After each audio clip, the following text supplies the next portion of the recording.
A promulgação da Emenda Constitucional 45 de 2004 foi, eu diria que assim, um ponto de inflexão na trajetória do judiciário brasileiro. Foi uma emenda promulgada com o objetivo de fazer com que o Poder Judiciário ele se sintonizasse com o Brasil. O cenário da Justiça em 2003 era desconhecido.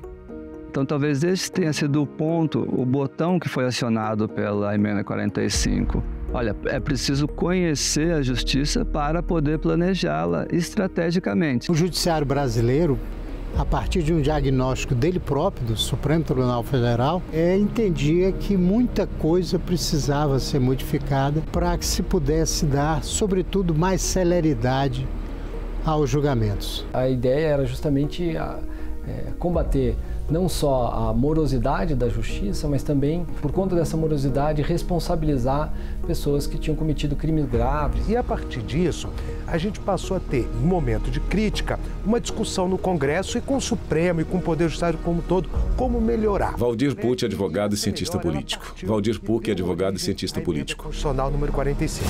Abertura. Sequência de cenas. Estátua da deusa grega Têmis, símbolo da justiça de olhos vendados, carrega uma balança. Edifício do CNJ. Constituição Federal passa pela tela, dando lugar a uma redação da Emenda Constitucional número 45 e o artigo 103A. Mão segura o jornal onde se lê a manchete. 20 anos da reforma do Judiciário. O cenário era um cenário de inquietude, porque, afinal de contas, tudo que se aprovou na Emenda 45 era algo que já havia sido debatido anteriormente, com oposições por Nelson Jobim, ministro aposentado do STF. Concordâncias por parte da advocacia, também divergências por parte da advocacia, mas o trabalho era bom e nós tivemos sorte. Ela foi possível porque realmente houve um acordo. Alexandre Veronese, professor de Teoria Social e do Direito da UNB. República, ou seja, Supremo Tribunal Federal, a chefia do Poder Legislativo e a Presidência da República, elas instituíram pactos em prol de um Poder Judiciário mais eficiente para os cidadãos. Se falar em justiças dos nossos sonhos é uma enganação. O que precisamos falar é a justiça que historicamente temos que ter. A história não registra sonhos e não registra intenções. Registra o que fazemos e o que deixamos de fazer. A sociedade, em vez de uma justiça rápida, acessível e adequada. A ampla reforma constitucional finalmente promulgada é uma condição necessária para que isso ocorra. Para completar, Roberto Deladoni, consultor legislativo do Senado. Grandes pessoas envolvidas nisso. O ministro Jobim, sem dúvida, é um dos principais atores que permitiu que se chegasse a um consenso sobre esse modelo ideal. Houve uma vontade, não só dos congressistas, como também do Poder Judiciário. O Poder Judiciário começou... José Eduardo Cardoso. Foi, sem sombra de dúvida, um grande avanço a aprovação da Emenda Constitucional número 45. Há muito ainda a se fazer. Mas foram dias e dias. Edson Lobão, ex-senador. Noites tensas, muitas vezes nós conduzíamos os debates até a manhã do dia seguinte, parávamos a noite inteira, na tentativa de chegar a uma conclusão o mais rápido possível. Afinal, fizemos o nosso trabalho. Vinheta A Tramitação. Câmara dos Deputados. Alguns parlamentares conversam em pé no plenário e outros estão sentados. Público e jornalistas acompanham a sessão da galeria. Foto de manchete de jornal onde se lê: Zulaye mantém a ofensiva. Na Câmara foi a Zulaye Cobra, a deputada. No Senado foi nomeado relator um senador de Pernambuco, e esse senador de Pernambuco era genial, porque ele se apresentava como um caipira, assim, um caipira com a cara de pendurada, não sei o que, sabia tudo. Não era um jurista, era um engenheiro, o senador José Jorge, que se assessorou por excelentes juristas.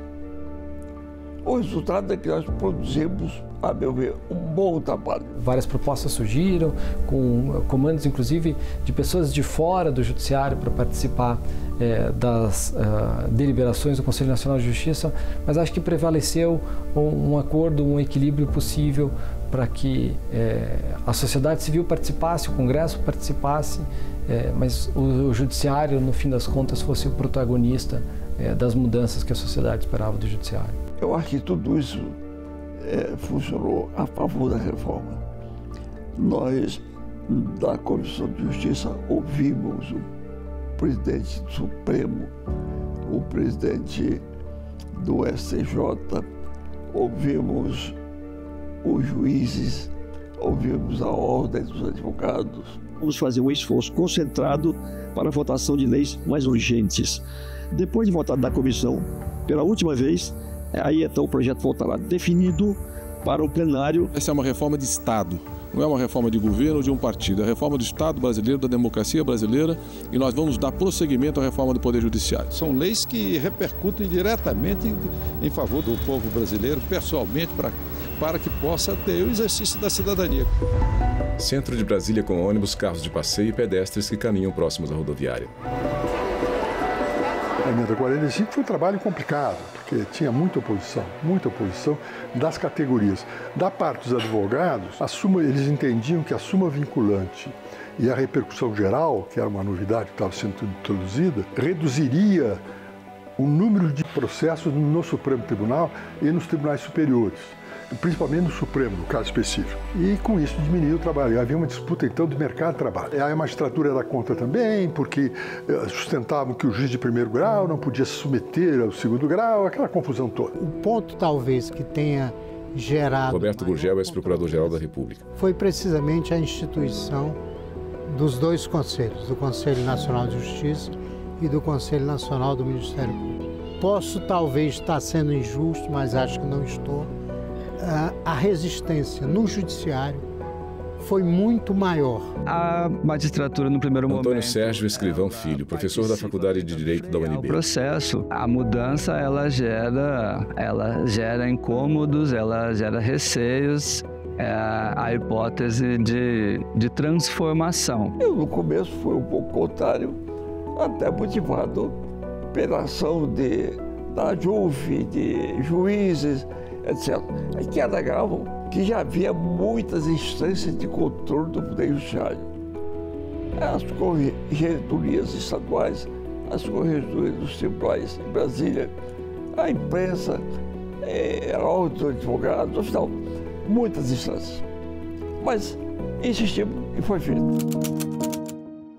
Vinheta CNJ e CNMP.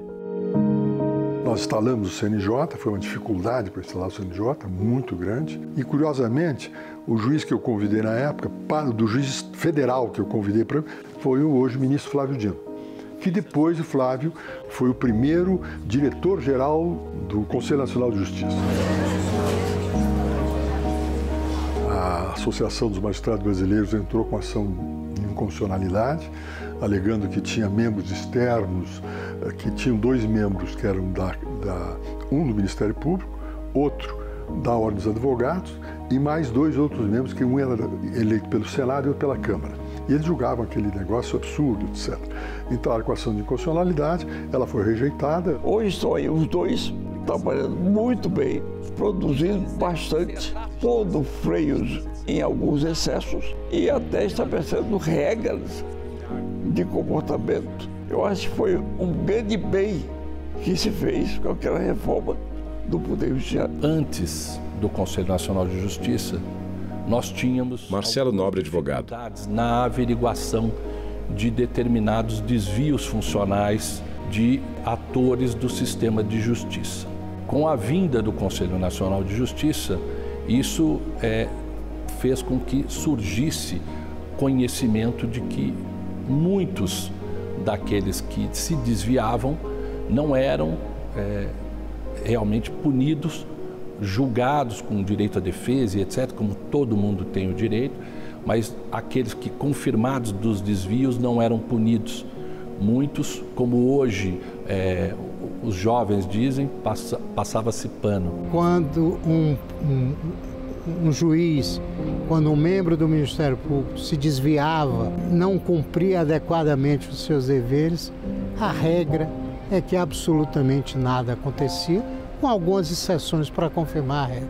Então, a chegada do Conselho Nacional de Justiça e do Conselho Nacional do Ministério Público, que tem outras funções talvez até mais relevantes, que é o próprio planejamento seja do Judiciário, seja do Ministério Público, são atribuições imensamente relevantes, mas o certo é que com a chegada desses dois órgãos de controle externo, eu acho que o Ministério Público e o Judiciário avançaram bastante. Então, esse processo de reforma do Judiciário no Brasil, ele vem também com o crescimento de digamos assim, do Poder Judiciário como objeto de estudo mesmo, né? Científico, acadêmico, por um lado, e técnico, jurídico, pelo outro, né? Então, se identificam problemas nessas dois matizes e se formulam políticas para resolvê-las, né? Então, a gente tem alguns casos bastante interessantes, problema, por exemplo, do encarceramento de massa, mas aí vê como é que um problema que era um problema socio-jurídico, né? Ele gera uma política pública do CNJ de vamos olhar para esse encarceramento de massa e ver como é que isso está funcionando nacionalmente nos vários estados. Muros de uma penitenciária, alojamento prisional com detentos.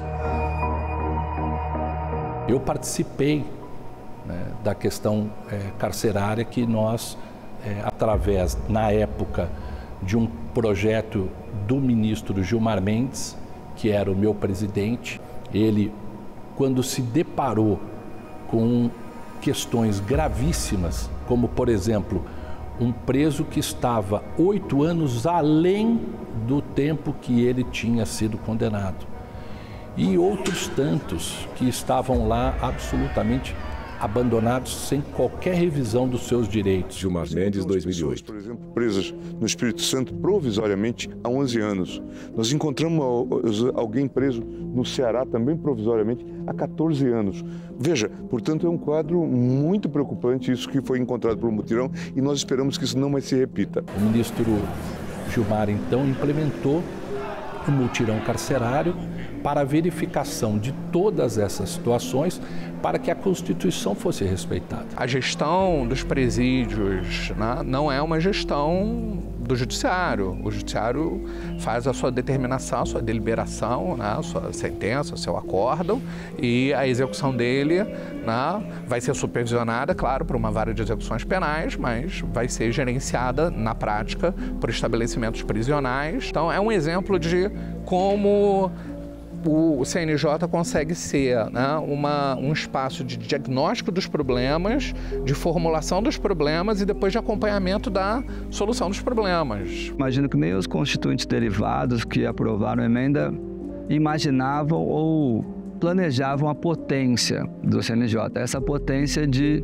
produzir, de planejar estrategicamente uma política pública de justiça, planejar estrategicamente uma melhor relação de acesso à justiça, da relação da justiça com os direitos humanos. Se nós formos pensar que a partir então ali da década de 2010, 2015, surge o Fórum de Assuntos Fundiários, o Fórum de Acesso à Justiça, estabelece que a justiça deve dialogar com as partes e com os órgãos fundiários para produzir uma solução pacífica para um conflito fundiário, para evitar o despejo que viole direitos humanos, entendendo que o conflito se refere a uma política pública de acesso à terra, ao território, às populações indígenas, aos povos indígenas quilombolas, por exemplo. A visão nossa era começar a decidir coisas... Nelson Jobim, ministro aposentado do STF. Não decidir coisas não estruturais. E aí, então, nós enfrentamos um tema que deu problema, que foi o nepotismo. O nepotismo nos tribunais de justiça e tribunais, enfim, nos tribunais estaduais. Nos tribunais regionais tinha menos, mas tinha. Em que você nomeava parentes como assessor e, às vezes, para minimizar o problema, o desembargador A contratava os parentes do desembargador B e o desembargador B controlava os parentes do desembargador A no seu gabinete, fazia uma... E aí nós aprovamos a proibição disso. E deu uma confusão. Eu fui atacado para burro, né? Está absurdo, não sei o quê, ingerência na gestão do tribunal, havia um discurso grande nesse sentido.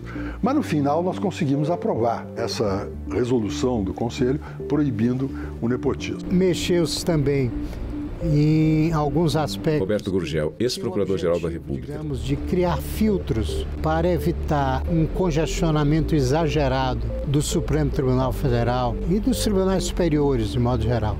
Então, é o filtro, por exemplo, da repercussão geral, em que passa a repercussão geral, a ser um requisito de admissibilidade, no caso do recurso extraordinário. Isso para que o Supremo só se debruçasse sobre questões que, por terem repercussão geral, por uma repercussão ampla, quer dizer, eram mais relevantes para a sociedade. Vinheta, repercussão geral e súmulas vinculantes. Ela diz o seguinte: o seu assunto, o tema que você está trazendo ao Supremo, ele vai ter uma repercussão em toda a sociedade ou ele pode interferir em outras ações dentro da sociedade? Se sim, ele vai ser admitido. Se não, ele não chega ao Supremo Tribunal Federal para dar eficiência, para que o Supremo possa cuidar daquele papel principal dele, que é ser o guardião da justiça. Mas ela trouxe também inovações que trouxeram esse protagonismo do Supremo Tribunal Federal. Cito, por exemplo, a criação das súmulas vinculantes. Súmulas vinculantes são a consolidação da orientação do Supremo Tribunal Federal que obriga, vincula juízes, administração pública direta e indireta na solução de todos os casos que são apresentados a eles. Essa decisão torna... Roberto Dalidoni, consultor legislativo do Senado. Que eles precisam necessariamente seguir o que o Supremo Tribunal Federal decidiu. A súmula vinculante, por exemplo, nós introduzimos no momento em que uma vara da Justiça Federal no Rio de Janeiro, num só dia, recebeu 2 milhões de processos. Só a mesma coisa, fundo de garantia de tempo de serviço. Aquilo nos chamou a atenção e redigimos na comissão a súmula vinculante. Depois veio a repercussão geral e tal. Na intenção de barrar questões como aquelas, fazer com que o juiz singular, o juiz de primeiro grau, pusesse um freio nessas demandas desordenadas. Então a gente tinha uma justiça industrial que julgava matérias de forma repetitiva. E eram milhões de ações. Então, quer dizer, aquelas milhões de ações, elas podiam ser julgadas num acórdão só, porque a situação jurídica era a mesma, né? Mas você, por motivos vários, né, tinha um processo muito doloroso, lento, de execução disso, e lembra, né, também uma justiça que não era digitalizada. É sintomático que, num dos primeiros dispositivos da emenda, se introduza a garantia da razoável duração dos processos. Ou seja, os processos não podem durar eternamente. Não é algo que esteja resolvido, não. Nós tivemos grandes progressos a partir da emenda 45, mas há muito ainda por fazer.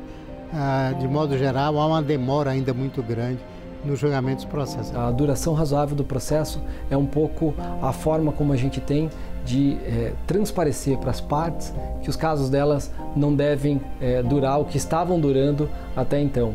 O Conselho Nacional de Justiça tem sido um dos grandes instrumentos para que isso possa ser concretizado. De que forma? O Conselho Nacional de Justiça tem fixado metas para que os juízes sigam e, com isso, consigam dar vazão aos casos que chegam, seja pelo ano, seja pela importância do tema. O Conselho Nacional de Justiça é quem, de forma bastante inovadora, mas cumprindo a função que se esperava dele, dá essa diretriz para o judiciário como um todo. Marcelo Nobre, advogado. O que era a meta 2? O juiz tem os processos que ele já tem no gabinete e que chama-se acervo, e tem aqueles outros que ele está recebendo.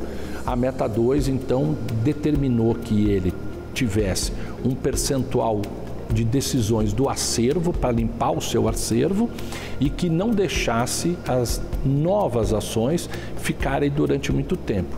Isso, de uma certa forma, o Conselho Nacional de Justiça continua com essa cobrança ao Judiciário. Os dois órgãos, CNJ e CNMP, têm sido muito firmes, né, na cobrança dessa celeridade. Quer dizer, fatos que antes eram corriqueiros, como aquele juiz que levava anos e anos para julgar uma determinada causa, aparentemente sem razão concreta, quer dizer, quando acontece, o CNJ atua imediatamente. E a existência do CNMP e do CNJ fez com que as corregedorias que existem, tanto no Ministério Público quanto no Judiciário, passassem a atuar muito mais intensamente, porque ou elas atuam ou o Conselho Nacional atua. Eu acho que representou e tem representado um avanço muito grande para as duas instituições. Fixar uma meta de julgamento não é algo que está explícito na ideia que se tinha quando criou o Conselho Nacional de Justiça, pelo menos não em relação à identificação de quais processos especificamente vão ser indicados. Mas acho que se insere nesse esforço criativo de transformar a realidade do judiciário brasileiro. Estátua que simboliza a justiça na Praça dos Três Poderes em frente ao STF em Brasília.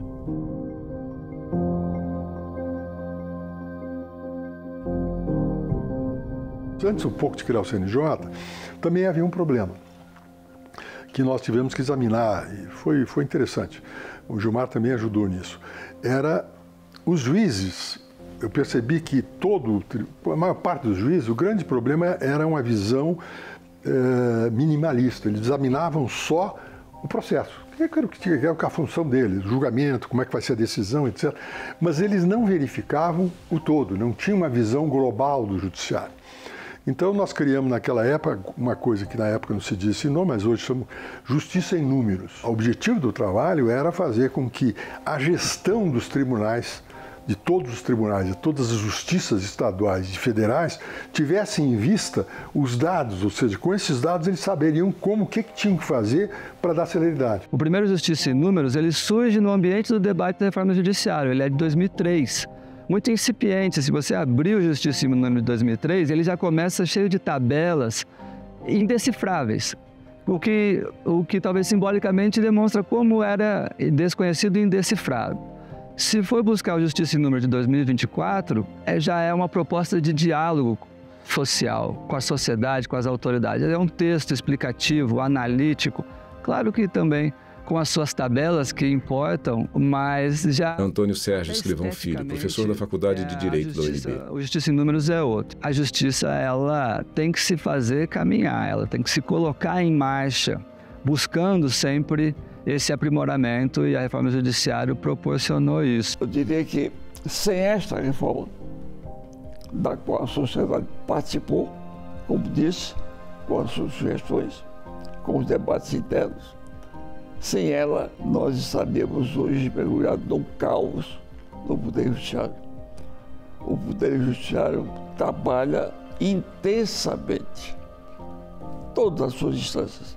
Os juízes trabalham muito, os desembargadores, os ministros, todos trabalham muito, mas não dão conta da quantidade de processos que chega aos tribunais todos os dias. E o que tem contribuído para diminuir esse congestionamento tem sido a introdução dos julgamentos virtuais. Esses têm combinado com a questão da repercussão geral, eles têm conseguido acelerar e reduzir o acervo do Supremo, que ainda é muito grande, mas tem conseguido reduzir esse acervo. Poderíamos dizer que a emenda 45 é o resultado de um debate, mas ela é o início de um novo formato de justiça, uma justiça que talvez tenha iniciado um processo de abertura para o conhecimento do que é a justiça, o conhecimento das suas estruturas, a partir dali uma perspectiva de transparência do que seria o sistema de justiça, as suas funções, o seu orçamento, e desse modo, então, desencobrindo, revelando para a sociedade, para os atores, para as autoridades, nós estamos tratando de uma política pública, a política pública de justiça. 20 anos, 30 anos depois da emenda constitucional 45. Valdir Pucci, advogado e cientista político. A gente pode dizer o seguinte, você teve uma justiça mais moderna, uma justiça mais ativa na busca do interesse do cidadão. 100% positiva a reforma? Acho que ainda precisamos de mais estudos, de mais tempo, porque ainda há uma discussão sobre o próprio papel da justiça dentro do Brasil de 2024. E essa discussão ainda vai acontecer, mas com informação e com proximidade. É chegar ao cidadão. Se você lê a justificativa que o Congresso deu para a produção da emenda 45, se você lê todas as manifestações dos deputados e senadores ao longo daquele processo, vocês conseguem entender que o objetivo deles era, de fato, transformar o judiciário, desse poder, que é o poder da cidadania, né, de individualmente cada um poder buscar suas razões e seus direitos, era bastante ousado. A forma como a gente tem de garantir essa ousadia institucional não é tanto na lei, não basta você indicar esses objetivos na lei. É preciso que as pessoas que estejam ocupando esses cargos também estejam alinhadas com esse objetivo e corram atrás dessas ideias. É que a política hoje está tão polarizada que não tem capacidade de resolver os seus conflitos. Normalmente havia, quando você tinha um dissenso forte, nós fazíamos um trabalho e criávamos uma norma, fizemos um acordo e decidiu o dissenso. Mas hoje você não tem mais adversários políticos, você tem inimigos políticos. O derrotado na Câmara vai para o tribunal. Talvez hoje o que a gente esteja precisando no Brasil contemporâneo seja um novo pacto, né, em prol da defesa da República, né, onde os três poderes se estruturassem, criassem políticas públicas, tal como foi a Emenda Constitucional 45 de 2004 para o Poder Judiciário, mas não só para o Poder Judiciário, para todo o ambiente geral, o ambiente político, social brasileiro, né? Acho importante pensar a reforma do judiciário, a emenda 45, como um processo. Ela permite que a sociedade se envolva, outros atores se envolvam e ela vai sendo produzida. A reforma do judiciário não acabou. Ainda bem, não deveria acabar ali com a promulgação. Ela começou, talvez, naquele processo. Bandeira do Brasil tremula ao vento atrás do Congresso Nacional. Créditos finais. Direção Betânia Victor Veiga. Chefia de produção Tamires Amaral. Chefia de reportagem Priscila Rossiteiro. Produção Caio Baltazar. Direção e roteiro e edição Rafaela Vivas. Assistente de produção Ana Rita Almeida. Imagens Harry Góes e Lázaro Filho. Assistência técnica Kleber Leite e Thiago Mesquita. Montagem e finalização Carlos Snickdan. Direção de arte Sérgio Coelho Júnior. Videografismo Rafael Duarte. Núcleo de programação Rosa Vazen. Núcleo técnico Fábio Guedes. Núcleo de produção de programas Flávia Soledade. Gerência de serviços e infraestrutura Célio Ramos. Gerência da gestão de conteúdos Viviane Yanag. Coordenadoria de gestão da TV e Rádio Justiça Denilson Morales. Secretaria de Comunicação Social Mariana Oliveira.